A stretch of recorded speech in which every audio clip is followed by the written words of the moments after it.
Hello parents. आज मैं बात करूंगी अपने बच्चों के स्पीच एंड लैंग्वेज के बारे में। इस बारे में मैंने पहले भी बात की थी। मेरी पिछली वीडियो में मैंने आपको एक नॉन वर्बल बच्चा कैसे साउंड प्रोड्यूस करना स्टार्ट करेगा और वो वहाँ से वन वर्ड तक कैसे जाएगा इसके बारे में मैंने आपको काफ़ी चीज़ें बताई थी। इसके लिए बहुत सारी चीज़ें हमें बहुत सारे स्टेप्स हैं इसमें भी। अगर आपको बच्चे का ओरोमोटर मसाज करना है एवरी डे ऑलमोस्ट 1 और 2 टाइम, या फिर आप स्पीच थेरेपी को लेके जा रहे हैं, वहाँ पे हो रहा है, चलो वहाँ पे एक बार हो गया, आप एक बार उसको घर पे भी आप वहाँ से सीख के आप उसको घर पे भी अच्छे से कर सकते हैं। और उसके साथ ही साथ आपको ब्लोइंग, सकिंग और टंग एक्सरसाइज पे बहुत ज़्यादा ध्यान देना है। लाइक आपको करवाना ही करवाना है वो एवरी डे। आप जितना ज़्यादा करवाएंगे उसके लिए उतना ही ज़्यादा फ़ायदा होगा वो, ठीक है। उसके साथ साथ आपको उसको उसके इमिटेशन स्किल पे वर्क करना होगा। इमिटेशन मीन्स वो आपको इमिटेट करे, आपके एक्शन को, आपके वर्बल, आप जो भी बोल रहे हैं आपके वर्ड्स को, वो जब भी इमिटेट करना स्टार्ट करेगा वो तभी सीख पाएगा। मीन्स वो आपको कॉपी करना स्टार्ट करे। आप उसके सामने कोई एक्शन कर रहे हैं, आपने नोज टच किया, उसको भी नोज टच करना, आपने ये टच किया, आपने आइज टच किया, आपने लिप्स टच किया, चिक्स टच किया, तो आपको ऐसे उसको सिखाना है कि वो आपके एक्शन, हर एक्शन को कॉपी कर पाए, इमिटेट कर पाए, ठीक है। और एक बच्चा जब एक्शन इमिटेशन करने लगता है तो बहुत जल्दी फिर वर्बल इमिटेशन पे पहुंच जाता है। और मीन्स ऐसा कर कर के अगर आपने उसको वन वर्ड पे ले आया है तो चलिए अब बात करते हैं कि हम बहुत सारे ऐसे पेरेंट्स हैं, मुझे भी मिलते हैं बहुत सारे पेरेंट्स का ये क्वेश्चन रहता है कि मेरा बच्चा वन वर्ड पे है। मैं कुछ पूछती हूँ कि चलो ये क्या है वो क्या है, वो बता देता है, वो उसको कुछ चाहिए तो पानी, खाना, ऐसा वन वर्ड पे बोल रहा है, ठीक है। तो लेकिन इससे आगे हम कैसे बढ़ें, उनके सामने उनको समझ नहीं आता कि इससे आगे जाने का क्या रास्ता है। उससे आगे जाने के लिए मैं आपको बताती हूँ कि जैसे आपका बच्चा वन वर्ड पे आ गया, ठीक है। एक तो अगर उसने वर्ड स्टार्ट कर दिया है, वो साउंड से वर्ड्स तक पहुँच गया है, तो आप समझ लो कि आपकी जर्नी में आज नहीं तो कल वो एक अच्छे से उसका लैंग्वेज डेवलप हो सकता है। सिर्फ अब बचा है कि आप कितने सही डायरेक्शन में अपने काम को करते हैं, ठीक है। तो अगर बच्चा वन वर्ड पे है, अगर वो पानी बोल रहा है, खाना बोल रहा है, तो जब भी वो आपके पास आए, वो अगर ऐसा ही वन वर्ड बोलता है तो आपको उससे वन वर्ड और जंप कर जाना है, ठीक है। आपको बोलना है पानी दे दो, खाना दे दो, बाहर चलो, गिर गया, लग गई, ऐसा आपको ना। और ऐसा कब करना है, जैसे कि आप बाहर जा रहे हैं, आप चाहते हैं कि आपका बच्चा बोले आपसे कि बाहर चलो, आप जैसे ही आप जाने को रेडी हो आप उसके सामने बोलना स्टार्ट कर दो, बाहर चलो, बाहर चलो, 4-5 बड़ा बोलो, ठीक है। उसके दिमाग में ये चीज़ें आएगी कि अच्छा जब हम बाहर जाने लगते हैं ना तो हमें ऐसा मतलब बोलना होता है। आप सोफ़ा के पास बैठ जाओ, आप जानबूझ के खड़े हो जाओ, बैठ जाओ, बैठ जाओ, मम्मा बैठ जाओ, पापा बैठ जाओ, आप ऐसा बोलते रहो। ऐसा करने से क्या होगा ना, उसके माइंड में ये चीज़ें जाती है कि मेरे पेरेंट्स मेरे से ये चीज़ें सुनना चाहते हैं, ठीक है। 1-2 बार उसको बोलो कि ऐसा बोलो, ऐसा बोलो, तब वो समझेगा कि वो आप उससे ही सुनना चाहते हैं। और उसके बाद आपको सिर्फ वर्ड्स बोलने हैं, ऐसा बोलो नहीं, क्योंकि अगर आप आपने बोला तो वो आपके बोलो को भी कॉपी करेगा, ठीक है। तो आपको सिर्फ वो 2 वर्ड्स बोलने हैं। अगर बच्चा आपका बहुत मेहनत के बाद वो 2 वर्ड्स पे आता है तो आपको 3 वर्ड्स पे जंप कर जाना है। आपको one means step by step ही ये स्पीच और लैंग्वेज का प्रोसेस है जिसमें कि आप आगे जा सकते हैं, ठीक है। आप वो अगर बच्चा 2 वर्ड्स पे है तो आप 3 वर्ड्स पे आ जाओ, मुझे पानी दे दो, मुझे खाना दे दो, मुझे बाहर जाना है, मुझे ये टॉय चाहिए, ऐसा। और ये कब है, जब ही आप बच्चा आपके पास आए। खास करके मैं आपको एक चीज़ बताती हूँ कि अगर उसको भूख लगी रहे ना, अगर वो काफ़ी भूखा है, काफ़ी आपको लग रहा है कि प्यास, तो वो आपके लिए बहुत बड़ी अपॉर्चुनिटी है। उसको आप ज़रूर से ज़रूर यूज करो। थोड़ा सा रोएगा, थोड़ा सा उसको कोई बात नहीं, थोड़ा टाइम लगेगा, इट्स ओके। लेकिन आप उस टाइम में उसको बोलो मुझे पानी दे दो, बोलो मुझे खाना दे दो, या मुझे उसकी बहुत कोई टेस्टी चीज़ है, उसको बहुत कोई उसकी कोई फेवरेट चीज़ है, उसकी चॉकलेट, आइसक्रीम, कोई भी बिस्किट या कुछ भी है, किंडर जॉय है, आप वो लेके उसको बोलोगी, बोलो पहले मुझे पानी दे दो, मुझे ये चॉकलेट चाहिए, मुझे किंडर जॉय दे दो। अब बोलो ऐसा, वो बोलेगा। मैं उनको भी, वो भी ह्यूमन बीइंग है, वो बोलेगा, उसको पता है कि मैं ये ऐसा बोलने से मुझे ये चीज़ें मिलेगी, तो वो बोलेगा, ठीक है। अगर ऐसा करके आपका बच्चा 3 वर्ड 4 वर्ड पे आ गया है, एक सेंटेंस लेवल पे आ गया है, कुछ बच्चे ऐसे हैं जो वन नीड बेस्ड सेंटेंस पे आ गए हैं, ठीक है। और अब है पेरेंट्स के सामने ये चैलेंज कि हम उससे आगे कैसे जाएं, बच्चे का लैंग्वेज और कैसे एक्सपेंड होगा और कैसे बढ़ेगा वो। तो इसके बाद क्या करना है आपको, इसके बाद क्या होता है ना, आप एक लैंग्वेज पिरामिड है, ठीक है, जिसमें हम what, who, where, when, why, how, ये चीज़ों पे काम करते हैं। इसमें सारे WH क्वेश्चन आते हैं। ओके, जो भी हमारे जो भी हमारे डेली बेस्ड लाइफ में यूज़ होती है। एक आप देखेंगे, एक नॉर्मल बच्चा, छोटा से छोटा बच्चा को अगर आप पूछो कि कोई चीज़ कि उसे ये चीज़ चाहिए, आप बोलो क्यों, वो तुरंत बोलेगा मुझे चाहिए, मुझे अच्छा लगता है। आप उसने आप वो कहीं गिर गया, आपने उससे पूछा कि आप कैसे गिर गए, वो फटाक से बोलेगा मैं ऐसे जा रहा था, मैं गिर गया। 3 से 4 साल का बच्चा। बट हमारे बच्चों के लिए इस क्यों और कैसे का जवाब देना एक बहुत ही मुश्किल काम है। वो नहीं कर पाते हैं, उनके अंदर भी ये लॉजिक लग ही नहीं पाता, उनको समझ ही नहीं आता कि क्यों का क्या जवाब होगा, मैं क्या जवाब दे सकता हूँ क्यों का। और उसके साथ साथ उससे पहले भी जैसे कौन, किसका, किससे, ये चीज़ें मीन्स हिंदी लैंग्वेज तो और भी थोड़ा डिफ़िकल्ट है, बहुत सारी चीज़ें हैं। एक हु का मतलब ये बहुत कुछ हो जाता है।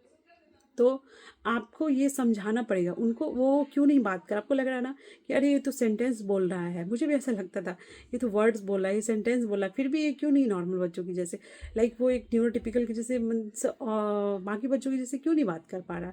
अगर हमारे बच्चे अगर इस तरह 2 वर्ड्स पे आते हैं, 3 वर्ड्स पे आते हैं, तो वो आगे की लाइन खुद सीख जाते हैं, खुद ही कितना कुछ बोलने लगते हैं। बट हमारे इन बच्चों में, हमारे इन स्पेशल बच्चों में ये चीज़ें हैं कि आपको उन्हें बहुत सिखाना पड़ता है, बहुत स्टेप बाय स्टेप उनको डायरेक्शन दे के ही, आप सही डायरेक्शन पे ले जाके ही आप उनका लैंग्वेज डेवलप कर सकते हैं। ठीक है, तो आपको स्टार्ट करना पड़ेगा वर्ड से। ठीक है, आप सबसे पहले बहुत सारे फ्लैश कार्ड, बहुत सारे घर की चीज़ों के, मैंने पहले भी बताया, आप जितना ज़्यादा अपने घर के सामान को के फ़ोटो खींच के आप उसका प्रिंट आउट निकालो, उसको फ्लैश कार्ड बनवा लो, उसका लेमिनेशन करवा के, तो बच्चा उससे बहुत ज़्यादा रिलेट करता है। ठीक है, आप बाहर के फ्लैश कार्ड से कहीं ज़्यादा वो बच्चा कोई भी बच्चा अपने घर की चीज़ों से रिलेट करता है। तो आप पहले तो बहुत सारे एनिमल्स हुआ, फ्रूट, वेजिटेबल, ये सब क्या है कि एनिमल ना बच्चों का फेवरेट होता है, तो वो जल्दी सीख जाते हैं। आप उसको थोड़ा आवाज़ निकाल के ये काव काव कैसे बोलती है, कैट कैसे बोलती है, डॉग कैसे बोलता है, ये कर करके ना आप उसको पहचान दिला सकते हो कि ये क्या है। आप फ्लैश कार्ड दिखाओ, what is this cat, what is this dog, what is this elephant, आपको फटाफट फटाफट फ्लैश कार्ड दिखाना है। ठीक है, और साथ ही साथ आप 5 फ्लैश कार्ड, 10 फ्लैश कार्ड ऐसे लेके बैठो, आप 5 एनिमल्स के ले लो और 5 अपने घर की चीज़ों को ले लो आप। ठीक है, जैसे कि आप पूछो what is this sofa, what is this chair, ऐसा वो फटाफट फटाफट बोलना चाहिए। आपको इतना प्रैक्टिस करवानी है उसको कि वो आप पूछे और उसने जवाब दे दिया। ठीक है, उसके बाद आप उसकी टेस्टिंग भी कर सकते हैं। चलो सोफ़ा पे बैठो, चलो चेयर टच करके आओ, अच्छा टीवी ऑन कर दो, आप उसको हर चीज़ बताओ, आप उसको फ़ैन ऑन करो, लाइट आप उसे करवाओ। वो अपने मन से तो नहीं करेगा, उसको आइडिया नहीं है कि कौन सा स्विच फ़ैन का है, कौन सा स्विच लाइट का है। तो आपको सब कुछ ना उसको काफ़ी इंस्ट्रक्शन लेवल पे लेके आना है। हमारे बच्चों में इंस्ट्रक्शन फॉलो करने की भी बहुत प्रॉब्लम होती है, वो नहीं कर पाते क्योंकि वो समझ ही नहीं पाते कि हम क्या बोल रहे हैं, हम चाह क्या रहे हैं उनसे, उनको नहीं समझ में आता। तो आपको उनका फिंगर पकड़ के सब कुछ करवाना है। कुछ 3-4 काम आप छोटे छोटे काम ले लो जो कि आपको करवाना है वो चीज़ें। ठीक है, और साथ ही साथ आप वर्ड क्वेश्चन पे आपको पूरा वर्क करना है कि आप जो भी आप उसको सबको सिखा दो। आप रियल टाइम वाला फ्रूट्स ले लो, रियल वाले वेजिटेबल्स ले लो और साथ में फ्लैश कार्ड ले लो। पहले फ्लैश कार्ड से, फिर आप रियल वाले से, उसको 2D 3D बोलते हैं हम हमारी भाषाओं में। तो आप ऐसे ऐसे करके ना मीन्स उसको जितना हो सकता है उसकी वोकेबलरी बढ़ा दो। अपने घर की छोटी से छोटी चीज़ों का फ्लैश कार्ड आपको निकालना है, चाहे वो बल्ब हो, वो फ़ैन हो, वॉल हो, टीवी हो, सोफ़ा हो, बेड हो, कुछ भी हो, कूलर हो, कुछ भी हो, आपको हर चीज़ के किसके इवन वो जूते चप्पल हो, आपको सबके फ्लैश कार्ड निकालना है। मैं तो बोलूँगी आपको हर चीज़ के फ़ोटो खींचिए आप, और उसके बाद उसके फ्लैश कार्ड निकाल के वो, उससे क्या होता है ना, बच्चा वो चीज़ों को एवरीडे देख रहा है तो वो बहुत जल्दी रिलेट कर लेता है और वो बहुत जल्दी समझ भी जाएगा कि अच्छा ये चीज़ तो मैं जानता हूँ, बस शायद मुझे नाम नहीं पता था या मैं नहीं जवाब दे पा रहा था, बट अभी आपने उसको 10 दिन 20 दिन आपने बता दिया कि ये स्लीपर है, ये शूज़ है, ये एसी है, ये टीवी है, ये फ़ैन है, ये क्रीम है, मीन्स कुछ भी नहीं छोड़ना आपको। आप हो सकता है तो घर में आने वाले वेजिटेबल्स का, घर में आने वाले फ्रूट्स के, उसके भी रियल फ़ोटोज़ निकालो। ठीक है, उससे क्या होगा, आप फ्लैश कार्ड में दिखा रहे हैं, फिर आप उसको किचन में लेके जाइए, आप उसको जानबूझ के फ्रिज खुलवा के बोलिए अच्छा एप्पल दे दो मुझे, अगर वो नहीं दे रहा तो आप उसके हाथ में एप्पल उठा के दीजिए, ये लो एप्पल, ठीक है, और एप्पल दे दो मुझे, आप उसके हाथ से अपने हाथ में लीजिए। उससे क्या है ना, उसकी मीन्स उसके मेमोरी में बैठेगी ये चीज़ें कि अच्छा इन चीज़ों को ये चीज़ें बोलते हैं। तो मेरा कहने का मतलब ये है कि आपको वर्ड से जुड़ी जो भी क्वेश्चंस है ना, उसको पूरे अच्छे तरीके से उसको क्लियर करवाना है। ठीक है, जो भी आपको लगता है वर्ड से जो भी क्वेश्चन आएंगे, उसके बाद आप हु पे जाएंगे। हु में आता है कौन, अभी कौन में क्या है, आपको बहुत सारे सोशल हेल्पर होते हैं, सोसाइटी हेल्पर्स होते हैं, उसके बहुत सारे छोटे छोटे बोर्ड बुक भी आते हैं, वो भी बहुत अच्छे होते हैं। उनमें काफ़ी ब्राइटनेस होती है। मुझे तो मैंने उससे काफ़ी बार अपने बच्चे को रिवाइज करवाया है, प्रैक्टिस करवाया, उसको बताया भी है। उसके बाद आप उसके फ्लैश कार्ड भी आते हैं, आप उनको बताओ कि ये मिल्क मैन है, ये एस्ट्रोनॉट है, ये एरोप्लेन पायलट है, ये लाइक वो क्या नाम है उसको, सिलाई करते हैं, स्टिच मैन, मुझे याद नहीं आ रहा है। मीन्स जो भी होते हैं ना सोसाइटी हेल्पर्स, आप सबके फ्लैश कार्ड, ये डॉक्टर है, ये टीचर है, हाँ, ये सारी चीज़ें आप उसको दिए। इसमें क्या आती है, ये कौन है, ये कौन है, बार बार कौन कौन कौन, आपको पूरे अच्छे से समझाना होगा कि कौन का मतलब क्या होता है। जब हम कौन क्वेश्चन पूछते हैं तो उसका क्या जवाब देना होगा। उसके बाद आप रियल टाइम में आपके घर पे कोई भी बिल बजाया है, आप सीधा बोलोगे कौन आया, अच्छा डैडी आए, कौन आया, अच्छा मम्मा आई, कौन आया, ये अंकल आए। आप उसको ना अगर कोई नहीं आ रहा है ना, आप खुद ही बाहर जाओ, खुद ही जाके बेल बजा के, और उसको बार बार लाइक एवरी डे एक दो बार ना, दो तीन बार, चार चार बार ना, उसको ऐसा प्रैक्टिस करवा, कौन कौन, ऐसे क्वेश्चन आप क्रिएट करो जिसमें कि कौन क्वेश्चन आए, ठीक है, और सब सो दैट कि उसका कौन पूरा क्लियर हो जाए। और ऐसे ऐसे करके इसमें वेयर आता है, उसके बाद आपको व्हाट आ गया, हु आ गया, वेयर आ गया, व्हेन आ गया, फिर जाके आपको वाई पे जाना है और हाउ पे जाना है। इसमें क्या है, एक एक जो सारे WH है ना, इसको एक एक करके डिटेल में मुझे बताना होगा, क्योंकि अदरवाइज मैं इसमें अगर सबको डिटेल किया मैंने तो वीडियो बहुत लंबा हो जाएगा और शायद आप इतना देखने में इंटरेस्टेड नहीं होंगे। तो मैं एक एक करके इसका ट्राई करूँगी कि मैं इसका अलग से वीडियो बनाऊँ। बट मैं आपको यही बताना चाहती हूँ कि आप ऐसे, जैसे मैंने आपको व्हाट और हु पे बताया, वैसे आपको वेयर पे काम करना है, वैसे आपको वेन पे क्या है, आपको डे नाइट, सुबह शाम, कैलेंडर आपको क्लियर करवाना पड़ेगा बच्चे का, मंडे ट्यूसडे पूरा। और वेयर के लिए आपको प्लेसेस को क्लियर करवाना पड़ेगा कि कौन से प्लेसेस कहाँ पे। आप बहुत सारे प्लेसेस के कार्ड आते हैं, PDFs आते हैं, वो दिखाओ उनको, ये हॉस्पिटल है, ये स्कूल है, ये स्टेशन है, ये एयरपोर्ट है। हम कहाँ गए थे, एयरपोर्ट गए थे, हम कहाँ गए थे, हॉस्पिटल गए थे, हम कहाँ आज कहाँ जाएंगे, मॉल जाएंगे, हम आज कहाँ गए थे, टेम्पल गए थे। तो आपको सारे प्लेसेस को क्लियर कराना है, उससे आपका वेयर क्लियर होगा। और भी चीज़ें आएंगी इसमें, प्रीपोजिशन आएगा।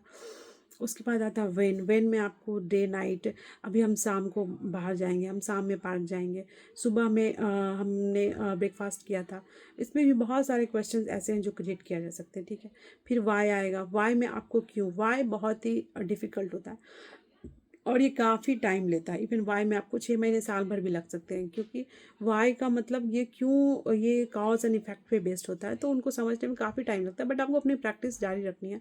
आप बार बार उनको रियल टाइम में भी, अगर वो आपको बोल रहे हैं कि मुझे खाना चाहिए, आप बोले क्यों, तो उनको बोलना पड़ेगा कि मुझे भूख लगी है। ये बातें वो तो नहीं बोलेंगे, आपको ही उनको सिखाना है कि खाना चाहिए, क्यों। अगर वो इस लेवल पे आ चुका है कि अब वो खुद बोल रहा है कि मुझे खाना चाहिए, तो आप उसको क्यों पूछो, आपको भी बोलना क्योंकि मुझे भूख लगी है।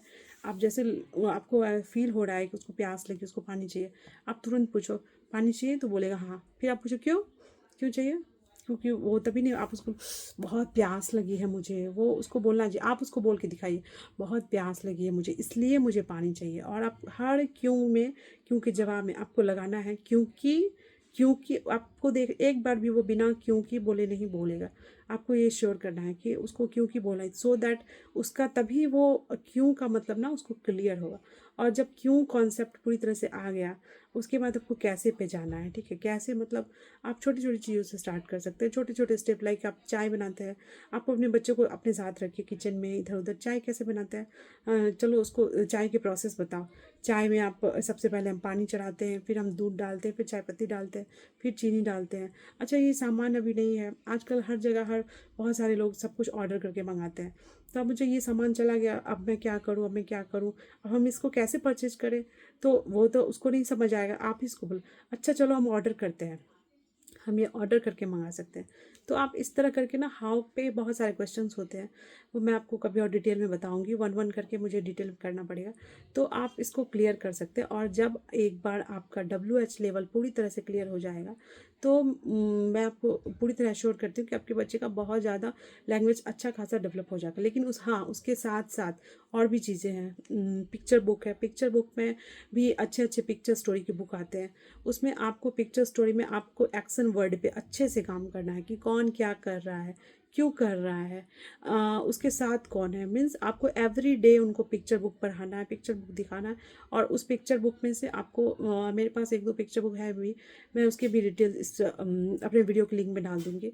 तो लाइक आपको दिखाना है उनको, ठीक है। आपको आप जितनी हो सके उनको स्टोरी सुनाइए, जितनी ज़्यादा हो सके। आप जितनी ज़्यादा स्टोरी सुनाएंगे उनका माइंड उतना ही डेवलप होगा, उनके क्वेश्चन करने का जो नेचर है ना वो भी स्टार्ट होगा, वो भी क्वेश्चन करना सीखेंगे। ये भी एक पार्ट है हमारे स्पीच का कि बच्चे कैसे क्वेश्चन करें। ये तो हमारा क्वेश्चन आंसर हो गया, हम क्वेश्चन कर रहे हैं और वो आंसर कर रहे हैं, लेकिन एक लेवल ये भी है कि अब वो बच्चे कैसे क्वेश्चन करें। तो उसके बारे में मैं आपको फिर बताऊंगी। आप पहले यहाँ तक पहुँचो कि उनका WH लेवल पूरी तरह से क्लियर हो, उनका पिक्चर बुक क्लियर हो, उनको आप स्टोरी सुनाओ, छोटी छोटी स्टोरी। बहुत कम बच्चे होते हैं जिनको स्टोरी सुनने में इंटरेस्ट होता है, खास करके हमारे स्पेशल बच्चों को। तो आपको एकदम 3 से 4 लाइन की स्टोरी यूट्यूब में भी मिल जाएगी आपको। आप छोटी छोटी स्टोरी क्रिएट करो और उनको सुनाओ, ठीक है। और मैं फिर जल्दी कोशिश करूँगी आपको नेक्स्ट वीडियो बनाने का। उसमें मैं और भी जो चीज़ें मिसिंग है इसमें मैं बताऊँगी, और बच्चे किस तरह से क्वेश्चन करेंगे वो भी मैं बताऊँगी, और सारे WH लेवल के बारे में भी डिटेल में मैं आपको बताऊँगी। फिर जब तक कि आप इस पर काम कीजिए। चलिए ठीक है, थैंक यू। अगर आपको लगे तो आप लाइक सब्सक्राइब करना। Okay, thank you so much.